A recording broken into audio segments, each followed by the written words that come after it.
कहानी है मिली नाम की एक खूबसूरत लड़की की जो एक अमीर घर में हाउसमेड की नौकरी करने जाती है, लेकिन नहीं जानती कि इस घर का मालिक जो दिखाई देने में तो एक शरीफ और सीधा आदमी लगता है, मगर इस शराफत के पीछे छिपा है एक भयानक चेहरा। यानी ये अमीर आदमी इस मासूम सी लड़की को अपने पैसों के जाल में फंसाकर इसके साथ करता है कुछ ऐसे काम जो देखेंगे आज हम इस कहानी से। कहानी की शुरुआत में हम मिली नाम की एक बेहद खूबसूरत लड़की को देखते हैं जो कि एक बेहद अमीर घर में हाउसमेड की नौकरी के लिए जाती है। इस घर का नाम होता है विंचेस्टर फैमिली। यहाँ पर इसकी मुलाकात नीना नाम की एक लेडी से होती है जो इसे अपने साथ घर के अंदर लाती है। मिली यहाँ पर इसे अपना पूरा बायोडाटा देती है। नीना कहती है तुम इस जॉब के लिए पूरी तरह से परफेक्ट हो, और साथ ही नीना मिली को अपने इस पूरे घर को अच्छे से दिखाती है और आखिर में मिली का कमरा भी दिखाती है जो कि थोड़ा अजीब तरह से बना हुआ था और ये घर के ऊपरी हिस्से में था। नीना इसे कहती है अगर मैंने तुझे जॉब पर रख लिया तो तुम्हें यहीं पर रहकर घर के पूरे काम धाम को करना होगा, इसीलिए मैं तुम्हें इस बारे में सोचकर शाम तक बता दूंगी कि तुम्हें जॉब पर रखना है या फिर नहीं। जिसके लिए मिली मान जाती है और अपनी गाड़ी में बैठकर यहाँ से जाने लगती है। यहाँ पर हम मिली के बारे में जानते हैं जिसका इस दुनिया में कोई भी नहीं है, ना इसके पास अपना कोई घर है, सिर्फ एक गाड़ी। इसलिए अपनी नींद पूरी करने के लिए बेचारी इसी गाड़ी में सोती है और नहाने के लिए किसी क्लब में मौजूद वॉशरूम में अपने आप को साफ करती है। इसीलिए इसे सख्त जरूरत थी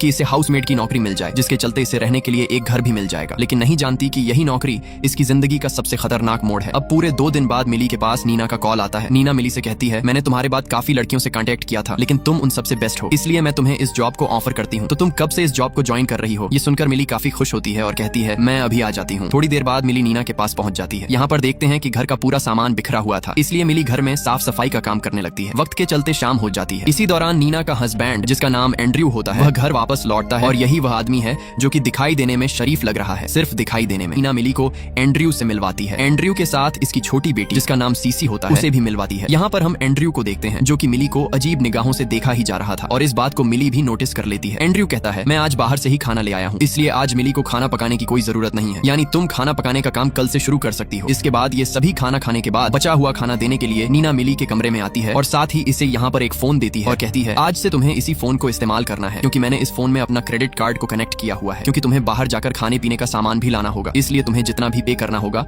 वो इसी फोन से देना होगा। मिली यहाँ पर काफी खुश होती है क्योंकि उसके साथ एक नौकर की तरह नहीं बल्कि एक फैमिली की तरह व्यवहार किया जा रहा था। इसके बाद कल का सीन देखते हैं जहाँ पर मिली थोड़ा लेट सोकर खड़ी होती है और जल्दी से नीचे जाती है। लेकिन हम नीना को देखते हैं जो कि गुस्से से भरी हुई है और यहाँ पर मौजूद सभी चीजों को तोड़ रही थी क्योंकि इसकी एक स्पीच गुम हो गई थी। यहाँ पर इसका पति इसे शांत करने की कोशिश करता है, लेकिन नीना कहती है मेरी उस स्पीच को मिली ने गुम कर दिया, मैंने उसे काफी मेहनत से अपने हाथों से लिखा था। मिली थोड़ी हैरान थी कि कल तक तो ये लड़की मुझसे कितने अच्छे से बातें कर रही थी, अचानक आज इसे क्या हो गया। खैर मिली यहाँ पर टूटे हुए सामान को एक काली पॉलिथीन में भरकर बाहर फेंकने को चली जाती है। तभी इसके सामने एंजो नाम का एक आदमी आता है जो कि शायद मिली को कुछ बताने की कोशिश करता है, मगर तभी इसकी नजर ऊपर नीना पर पड़ती है जो कि इसे ऊपर से देख रही थी। असल में एंजो यहाँ पर बगीचे की सफाई करता है, यानी यहाँ का माली है। नीना को ऊपर देखकर एंजो अपने रास्ते निकल जाता है। इसके बाद मिली घर में सफाई कर रही थी, मगर इसी दौरान इसे बाथटब में एक टैबलेट मिलती है। इसी दौरान यहाँ पर नीना भी आ जाती है जिसे देखकर अचानक मिली डर जाती है। नीना कहती है तुम्हें खाना बनाना चाहिए, इसलिए मिली खाना बनाने चली जाती है। अब इसके बाद हम रात का सीन देखते हैं जहाँ पर मिली अपने कमरे में होती है और तभी इसके पास एंड्रयू एक छोटे से केक पीस को लेकर आता है और कहता है तुम्हारे लिए इसे नीना ने भेजा है।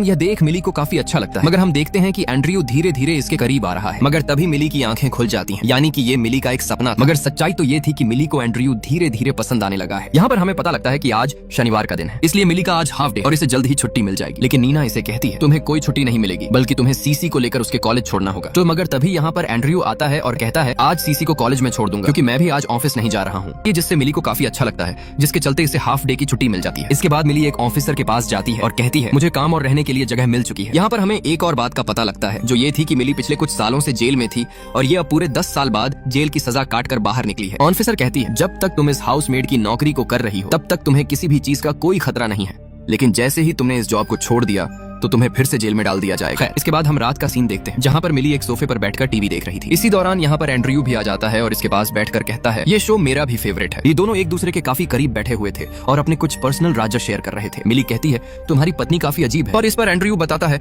हाँ वह दिमाग से थोड़ी पागल है, यहाँ तक कि उसने एक बार अपनी बेटी को भी पानी में डुबाकर मारने की कोशिश की थी, जिसके चलते उसे 10 साल तक पागल खाने में रखा गया, लेकिन इसके लिए हमेशा कुछ टैबलेट भी खाया करती है। लेकिन तुम फिक्र मत करो, तुम्हें धीरे धीरे इसकी आदत पड़ जाएगी जैसे मुझे पड़ गई। और साथ ही कहता है सीसी मेरी खुद की बेटी गलती नहीं है बल्कि वह नीना की है। ये दोनों आपस में बातें कर ही रहे थे कि तभी यहाँ पर नीना आ जाती है। अब क्योंकि रात के 2 बज रहे थे और इन दोनों को एक साथ देखकर नीना को शक होने लगता है और पूछती है, आखिर तुम दोनों यहाँ पर क्या कर रहे हो? एंड्रयू कहता है, हम सिर्फ फिल्म ही देख रहे थे। और इतना कहकर यहाँ से चला जाता है। इसके बाद नीना मिली से कहती है, देखो जैसा मैंने तुमसे कहा था तुम ऐसा बिल्कुल भी नहीं कर रही हो, इसलिए कल सुबह तुम अपना सामान पैक करो और यहाँ से चली जाओ। यह सुनकर मिली घबरा जाती है और कहती है, मुझे माफ करना, आगे से मैं ध्यान रखूंगी। साथ ही नीना कहती है, तुम मेरे पति से बिल्कुल दूर रहो और हाँ, छोटे कपड़े पहनना बिल्कुल छोड़ दो। अब एक दिन नीना और एंड्रयू दोनों किसी काम के सिलसिले घर से बाहर गए थे। मिली घर पर अकेली थी, इसलिए नीना के रूम में जाकर इसके सामान को चेक करने लगती है। इसी दौरान इस जहाँ पर कुछ टैबलेट्स की बॉटल्स मिलती हैं जो कि काफी सारी थीं और सभी एक जैसी थीं। इसके बाद हम कल का सीन देखते हैं जहाँ पर नीना मिली के लिए अपने कुछ कपड़ों को देते हुए कहती है, ये मेरे कुछ कपड़े हैं जिन्हें मैंने सिर्फ एक बार ही पहना है, इसलिए तुम इन्हें पहन सकती हो। जिसके लिए मिली इसका शुक्रिया अदा करती है और साथ ही इसे कहती है, मुझे माफ करना, मैंने तुम्हारे साथ काफी बदतमीजी की है, मुझे तुमसे इस तरह से बातें नहीं करनी चाहिए थी। और कहती है, मुझे एंड्रयू के लिए कुछ ऐसा करना है जो उसे अच्छा लगे, इसलिए तुम मूवी की टिकट और एक होटल बुक करो ताकि हम दोनों अकेले एक साथ अच्छा समय बिता सके। खैर, इसके बाद हम कल का सीन देखते हैं जहाँ पर मिली ने मूवी के लिए 2 टिकट बुक कर ली थी और इसके बारे में नीना से कहती है, जिस पर नीना गुस्सा होते हुए कहती है, आखिर मैंने तुमसे कब कहा था कि तुम शनिवार के दिन हमारे लिए मूवी की टिकट बुक करो? तुम्हें पता नहीं है क्या मैं शनिवार के दिन कहीं नहीं जाती हूँ। जिस पर मिली कहती है, कल तुमने ही तो मुझसे कहा था और मैं तुम्हारे कहने पर ही ये टिकट बुक की है। लेकिन नीना गुस्से में कहती है, मैंने तुमसे नहीं कहा था और तुम्हें इस टिकट का भुगतान अपनी सैलरी में से भरना होगा। लेकिन मिली घबराते हुए कहती है, प्लीज मेरे साथ ऐसा मत करो, ये टिकट काफी महंगे हैं, मैं इन्हें अपनी सैलरी में से नहीं दे पाऊंगी। मगर इसी दौरान यहाँ पर एंड्रयू आ जाता है और नीना से कहता है, तुम फिक्र मत करो, मैं इन टिकट को रिफंड कर दूंगा। इसके बाद नीना यहाँ से चली जाती है और एंड्रयू मिली से नीना की तरफ से माफी मांगता है। इसके अगले दिन नीना अपनी बेटी को लेकर एक दिन के लिए ट्रिप पर निकल जाती है और घर पर अब सिर्फ एंड्रयू और मिली ही मौजूद है। एंड्रयू मिली से कहता है, वो टिकट अभी तक रिफंड नहीं हुई, इसलिए तुम ऐसा करो, किसी अपने दोस्त को लेकर मूवी देखने जा सकती हो। लेकिन मिली कहती है, मेरा इस दुनिया में कोई भी दोस्त नहीं है, मैं पूरी तरह से अकेली हूँ। एंड्रयू कहता है, ओह अच्छा, तो एक काम करो, तुम मेरे साथ मूवी देखने चलो, दोनों एंजॉय करेंगे और शाम होने से पहले वापस घर आ जाएंगे। ये मिली को ये सुनकर थोड़ा अजीब तो लगता है, लेकिन फिर भी इसके साथ जाने को मान जाती है और यही से होती है एक नई कहानी की शुरुआत। खैर,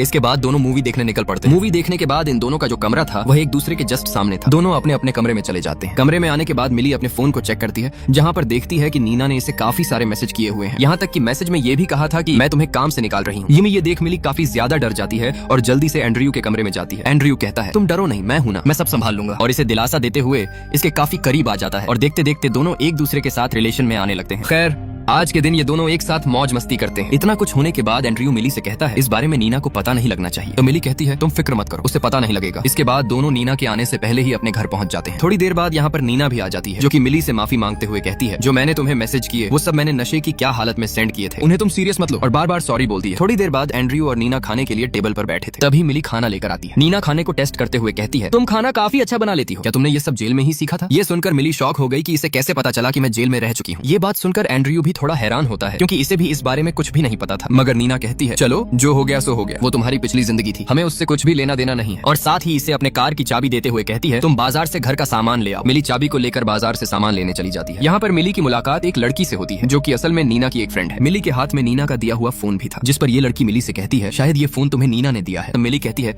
हाँ। ये लड़की बताती है, नीना ने अपनी सभी फोन्स में ट्रैकर्स लगाए हुए हैं, यानी उसे सब कुछ पता है कि तुम कहाँ जा रही हो। ये सुनकर तो मिली काफी ज्यादा डर गई और सोचने लगती है कि शायद उसे ये भी पता होगा कि मैं एंड्रयू के साथ मूवी देखने गई थी और हम दोनों एक ही रूम में रुके थे। खैर, मिली सामान को लेकर वापस अपनी गाड़ी के पास आती है, मगर तभी यहाँ पर पुलिस आकर मिली को किडनैप कर लेती है और कहती है कि ये गाड़ी चोरी की है। इस पर चोरी का एक केस दर्ज हुआ है। लेकिन अच्छी बात तो ये थी कि इसी वक्त यहाँ पर एंड्रयू भी आ जाता है, जो कि किसी तरह से मिली को कानून के हाथ से बचा लेता है और इसे अपने साथ गाड़ी में ले आता है। मिली एंड्रयू से कहती है, आखिर नीना मेरे साथ ऐसा क्यों कर रही है? एंड्रयू कहता है, तुम फिक्र मत करो, आज फैसला हो जाएगा। तो थोड़ी देर बाद दोनों घर पर पहुंच जाते हैं। तभी सामने से नीना आती है। एंड्रयू जो कि गुस्से से भरा हुआ था और कहता है, आखिर तुम इस मासूम सी लड़की के पीछे क्यों लगी हुई हो?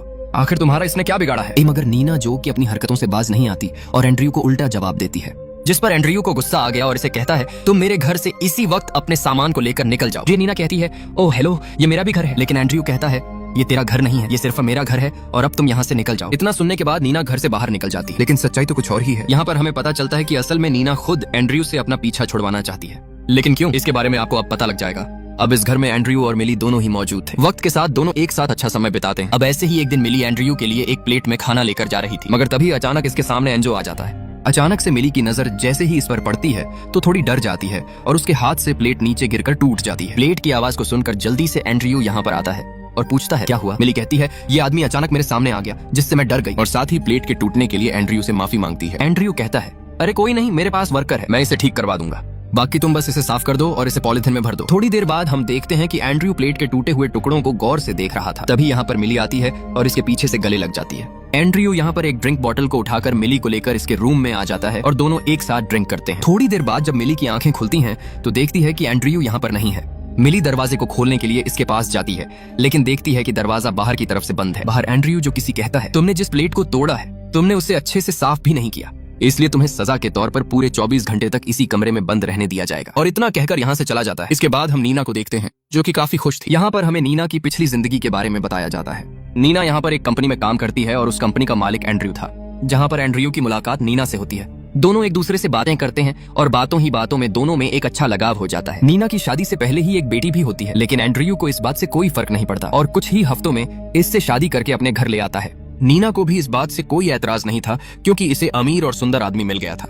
दोनों एक साथ कुछ दिन तक अच्छे से रहते हैं। एक दिन एंड्रयू नीना से कहता है, तुम्हारे सर में अभी भी कुछ बाल काले हैं, इसलिए तुम इन्हें बाकियों की तरह सुनहरी करवा लो। नीना कहती है, ठीक है, मैं आज शाम तक इन्हें करवा लूंगी। इसके बाद हम फिर से अगले दिन का सीन देखते हैं, जहाँ पर एंड्रयू फिर से नीना से इसके बालों के बारे में कहता है, जिस पर नीना बेफिक्र होकर कहती है, मैं इन्हें 2-4 दिन में ठीक करवा लूंगी। यानी नीना इस बात को सीरियस नहीं लेती। तभी एंड्रयू कहता है, ऊपर वाले कमरे में मेरे कुछ नोट्स हैं, क्या तुम उन्हें ला सकती हो? नीना नोट्स को लेने चली जाती है, मगर इसके पीछे एंड्रयू भी आ जाता है और बाहर से दरवाजे को बंद कर देता है। पहले तो नीना को लगता है कि एंड्रयू मजाक कर रहा है, भला वह मेरे साथ ऐसा क्यों करेगा, और इससे हंसते हुए दरवाजे को खोलने को कहती है। लेकिन एंड्रयू कहता है, मैंने तुमसे कहा था कि तुम अपने बालों को ठीक करवा लो, लेकिन तुमने मेरी बात नहीं मानी। यानी तुमने इस घर का एक नियम तोड़ा है जिसकी तुम्हें सजा मिलेगी। दी और इसे एक लिफाफे को दरवाजे के नीचे से देता है और कहता है, तुम्हें इस लिफाफे में अपने 100 सुनहरी बालों को तोड़कर देना होगा। अगर उन 100 बालों में एक भी काला बाल आ गया तो तुम्हें ये सब फिर से शुरू करना होगा। नीना कहती है, देखो एंड्रयू, ये सब करना ठीक नहीं है। क्या तुम पागल हो चुके हो? तुम ऐसा बर्ताव मेरे साथ कर कैसे सकते हो? लेकिन एंड्रयू इसे कोई जवाब नहीं देता, सिर्फ इतना कहता है, मैं कुछ देर बाद फिर से आऊंगा और मुझे तुम्हारे 100 सुनहरी बाल चाहिए, और यहाँ से चला जाता है। अब नीना के पास भी दूसरा कोई रास्ता नहीं था, इसलिए अपने सर से एक एक बाल को तोड़ते हुए लिफाफे में रखकर इसे बाहर की तरफ रख देती है। थोड़ी देर बाद यहाँ पर एंड्रयू लिफाफा को चेक करता है और कहता है, उन 100 बालों में एक बाल काला था, इसलिए तुम्हें फिर से 100 बाल तोड़ने होंगे। नीना के पास भी दूसरा कोई रास्ता नहीं था, इसलिए फिर से बालों को तोड़कर लिफाफे में रख देती है। पूरे 2 दिन बाद एंड्रयू ने इस दरवाजे को अब खोल दिया और इसे पीने के लिए पानी देते हुए कहता है, तुमने इस बार अच्छा काम किया है और हाँ, आगे से ध्यान रखना, अगर तुमने इस घर का कोई भी नियम तोड़ा तो तुम्हें उसकी सजा जरूर मिलेगी। पानी को पीने के बाद नीना भागते हुए सीधा अपनी बेटी के पास जाती है, लेकिन हम देखते हैं कि नीना को यहाँ पर चक्कर आने लगते हैं और बेहोश हो जाती है। थोड़ी देर बाद जब इसकी आंखें खुलती हैं तो इसे अपनी बेटी की आवाज आती है जो कि पानी में डूब रही थी। नीना जल्दी से उसके पास जाती है, मगर इसी दौरान यहाँ पर पुलिस आ जाती है, जिससे कि यहाँ पर एंड्रयू ने बुलाया था और पुलिस को खबर दी थी कि नीना पागल हो चुकी है और वह अपनी बेटी को पानी में डुबोकर मार रही है, जिसके चलते एंड्रयू नीना को 10 साल के लिए पागल खाने में भिजवा देता है। नीना को कुछ भी समझ नहीं आ रहा कि एंड्रयू मेरे साथ ये सब क्यों कर रहा है। कुछ दिन बाद एंड्रयू नीना को पागल खाने से निकालकर वापस अपने घर ले आता है, और जब भी नीना कोई गलती कर देती तो एंड्रयू इसे इस ऊपर वाले कमरे में बंद करके इसे हर बार एक नई सजा दे रहा था, और इसने सभी के सामने ये बात साबित कर दी कि नीना पागल है और मैं एक पागल लड़की से प्यार कर रहा हूँ। यानी एंड्रयू लोगों को दिखाना चाहता है कि मेरा प्यार सच्चा है, चाहे वह लड़की कैसी भी हो, और ये दिखाकर एंड्रयू हमेशा लोगों की नजर में एक अच्छा इंसान बनकर रहता है। लेकिन नीना जो कि अब यहाँ से भाग भी नहीं सकती क्योंकि एंड्रयू जो कि पैसों से काफी अमीर है वह कुछ भी कर सकता है। लेकिन एक दिन नीना देखती है कि एंड्रयू को सुंदर लड़कियां काफी पसंद हैं और यही एंड्रयू की एक कमजोरी है। यहाँ पर हम एंजो को भी देखते हैं जो कि एंड्रयू की पूरी सच्चाई को अच्छे से जानता था, क्योंकि नीना से पहले एंड्रयू ने एंजो की बहन के साथ ये सब किया था और एंजो नीना को पूरी तरह से सपोर्ट करता है। यहाँ तक कि कई बार इसने नीना को यहाँ से भगाने की भी कोशिश की, लेकिन वह हर बार नाकाम रहा। मगर एक दिन नीना यहाँ पर मिली को लेकर आई, क्योंकि मिली के आने से एंड्रयू मुझे छोड़ सकता है, इसलिए नीना ने ये सब जानबूझकर किया था और मिली को एंड्रयू के जाल में फंसाया है ताकि मैं खुद यहाँ से निकल सकूं। इसके बाद हम प्रेजेंट का सीन देखते हैं जहाँ पर मिली कमरे में बंद थी। तभी एंड्रयू इसके पास आकर कहता है, तुमने उस प्लेट के टुकड़ों को अच्छे से साफ नहीं किया था, उन पर अभी भी खाना लगा हुआ है, तो अगर तुम चाहती हो कि मैं तुम्हें यहाँ से निकालूं तो तुम्हें अपने शरीर पर 21 घाव करने होंगे। और इस प्लेट के एक टुकड़े को देता है और यहाँ से चला जाता है। एक तरफ हम नीना को इसकी बेटी के साथ देखते हैं। नीना यहाँ पर अपनी बेटी से कहती है, अब हम यहाँ से कहीं दूर चला जाना चाहिए और जिंदगी की एक नई शुरुआत करनी चाहिए। लेकिन इसकी बेटी कहती है, हमें मिली को ऐसी हालत में नहीं छोड़ना चाहिए, हमें उसकी हेल्प करनी चाहिए। एक तरफ हम मिली को देखते हैं जो कि उस प्लेट के टुकड़े से किसी तरह से अपने पेट पर 21 घाव लगा लेती है, जिसके चलते इसे काफी दर्द सहना पड़ता है और दर्द की वजह से बेहोश हो जाती है। सुबह के वक्त एंड्रयू दरवाजे को खोलकर इसके पास आता है और कहता है, तुमने अपना काम कर दिया, इसलिए अब तुम आजाद हो, और उसके पास आता है। लेकिन तभी मिली अपने पास रखे इस प्लेट के टुकड़े को लेकर इसकी गर्दन में मारती है और किसी तरह से यहाँ से भागते हुए दरवाजे को बाहर से बंद कर देती है, जिससे कि अब एंड्रयू खुद इस कमरे में बंद हो गया। मिली पूरे 3 दिन बाद इस कमरे से बाहर निकली थी, जिसके चलते इसे काफी भूख लग रही थी, इसलिए बुरी तरह से खाने को अपने मुंह में भरने लगती है। थोड़ी देर बाद मिली घर में मौजूद प्लेट्स को इकट्ठा करके ऊपर एंड्रयू के पास जाती है और इसे बताते हुए सभी प्लेट्स और ग्लासेस को तोड़ने लगती है, जिस पर एंड्रयू कहता है, प्लीज मिली, ऐसा मत करो। मिली कहती है, अगर तुम यहाँ से बाहर निकलना चाहते हो तो तुम्हें एक काम करना होगा। एंड्रयू कहता है, बताओ मैं क्या करूं? मिली एक प्लेट को दरवाजे के नीचे से इसे देती है और कहती है, तुम्हें अपने एक दांत को तोड़कर मुझे देना होगा। पहले तो एंड्रयू मना करता है, मगर तभी मिली यहाँ पर पेट्रोल को बहाती है और धमकी देती है, अगर तुमने ऐसा नहीं किया तो मैं तुम्हारे घर में आग लगा दूंगी। इसीलिए डरते हुए एंड्रयू अपनी पूरी जान और दर्द का मुकाबला करते हुए किसी तरह से अपने एक दांत को तोड़कर मिली को देता है। ये वक्त रात का था। इसी दौरान हम नीना को देखते हैं, जो कि वापस इसी घर में मिली को लेने आ रही थी। नीना को लगता है कि जरूर एंड्रयू ने मिली को इस कमरे में बंद किया होगा, इसलिए सीधा उस कमरे के पास जाकर कमरे को खोलने लगती है। मगर तभी मिली पीछे से आकर इसे कहती है, आखिर तुम ये क्या कर रही हो? लेकिन इससे पहले कि कुछ समझ पाती, दरवाजा खुल चुका था और एंड्रयू इसके अंदर से बाहर आ जाता है। नीना आई तो इसीलिए थी ताकि वह मिली को एंड्रयू के हाथों से बचा सके, मगर अब देखा जाए तो सब कुछ उल्टा हो गया और नीना की वजह से एंड्रयू आजाद हो गया। एंड्रयू नीना को पकड़कर एक जोरदार धक्का मारते हुए इसे एक तरफ फेंक देता है और मिली का पीछा करता है, लेकिन देखते हैं कि मिली इसे कहीं भी नहीं दिखाई दे रही, यानी वह यहाँ से भाग गई थी। इसलिए एंड्रयू वापस अपने घर के अंदर आता है। एंड्रयू नीना से कहता है, मैं तुमसे काफी ज्यादा प्यार करता हूँ, क्या तुम्हें पता है जब यहाँ पर तुम नहीं थी तो मेरा जीना मुश्किल हो गया था। नीना कहती है, मैं सिर्फ तुमसे नफरत करती हूँ, तुम एक नीच और घटिया किस्म के आदमी हो जो अपने मजे के लिए किसी भी लड़की की जिंदगी खराब कर सकते हो। ये सुनकर एंड्रयू को गुस्सा आता है और नीना को मारने बढ़ता है, लेकिन नीना अचानक एक तरफ हट जाती है और तभी पीछे से मिली आकर एंड्रयू में धक्का मारती है, जिससे एंड्रयू काफी ऊंचाई से सीधा नीचे जाकर गिरता है और इसकी मौत हो जाती है। तभी नीना ऊपर से एक लाइट बल्ब को नीचे एंड्रयू के पास फेंकती है और कहती है, सबको यही लगेगा कि एंड्रयू बल्ब को लगा रहा था, लेकिन वो फिसल गया जिससे वो नीचे गिरकर मर गया। थोड़ी देर बाद यहाँ पर पुलिस आ जाती है और नीना से पूछताछ करती है। नीना इसे बता देती है कि वह बल्ब को चेंज कर रहा था, इसलिए उसका पैर फिसल गया और वह नीचे गिरकर मर गया, जिसके चलते इस केस को यहीं पर खत्म कर दिया जाता है और एंड्रयू का अंतिम संस्कार किया जाता है। तभी यहाँ पर नीना मिली को एक काफी बड़ा चेक देती है और कहती है, अब तुम्हें इस शहर से कहीं दूर चला जाना चाहिए और अपनी जिंदगी की एक नई शुरुआत करनी चाहिए, और साथ ही इससे माफी मांगती है, मैंने अपने बचाव के लिए तुम्हें इस मुसीबत में डाला था। और अब इसी के साथ ये कहानी खत्म होती है। तो दोस्तों, उम्मीद करता हूँ कि आपको ये कहानी पसंद आई होगी। अगर पसंद आई है तो वीडियो को लाइक कर दो, चैनल को सब्सक्राइब कर ही दिया होगा। बाकी आप कमेंट करके बताओ कि एंड्रयू के साथ जो हुआ वो सही था या गलत। बाकी मिलते हैं हमारी किसी दूसरी वीडियो के साथ, जब तक के लिए बाय बाय।